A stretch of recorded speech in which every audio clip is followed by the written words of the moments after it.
Dios te bendiga. Quiero hablarte sobre en llamas, pero no consumido.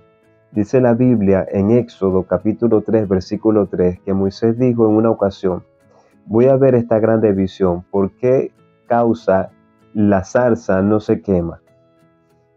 Y antes de continuar con el texto, quiero contarte una anécdota de un hombre que sobrevivió a un naufragio en una pequeña isla y él oró fervientemente a Dios por auxilio, pero no hubo respuesta para él, hasta que después de algunos días decidió hacer una cabaña con un poco de madera y buscando unos alimentos, la cabaña se quemó y el humo llegó hasta los cielos.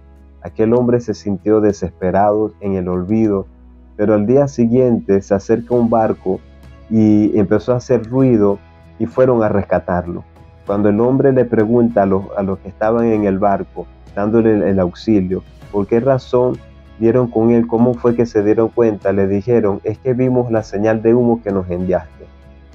Y muchas veces la señal de humo, lo que representa la destrucción para una persona, puede ser una oportunidad para volver a hacer cosas grandes, para volver a la vida, reconectarse socialmente con muchas cosas.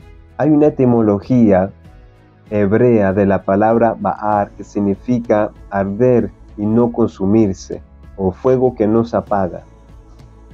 Podemos observar en el texto que hubo una especie de milagro en la vulnerabilidad de la zarza, que no se consumía a pesar de que estaba rodeada por el fuego.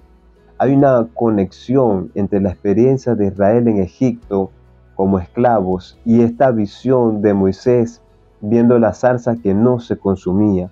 Y la vulnerabilidad de la zarza que arde pero que no se consume es un símbolo de fragilidad, es un símbolo de lucha, pero es un símbolo de que a pesar de que hay fuego que representa la dificultad, la adversidad, la opresión, la zarza no se consumía.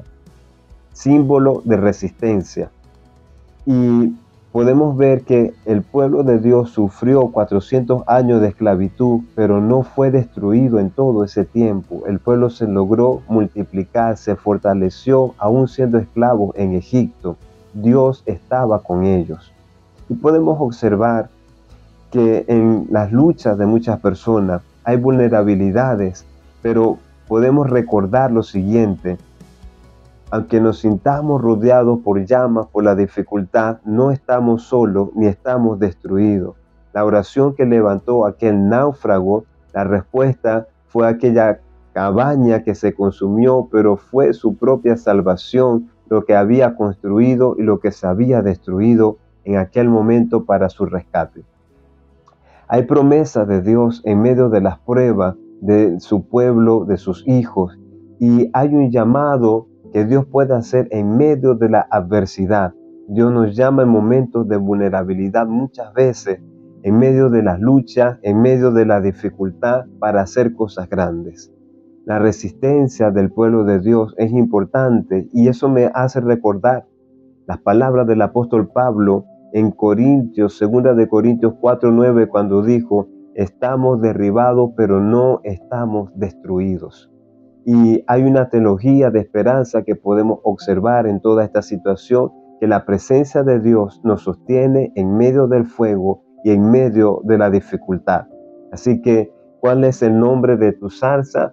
Solo Dios y tú lo conocen. De tu dificultad, de tu lucha, de tu prueba. Puede ser una enfermedad, puede ser un momento de ataque, pueden ser calumnias que están levantadas, lo que sea que se haya movido. Recuerda que Dios te sostiene, que Dios te va a sustentar, que Dios te va a cuidar, cuidará tu testimonio, cuidará todas aquellas cosas que están siendo vulnerables en el momento de la lucha y de las pruebas.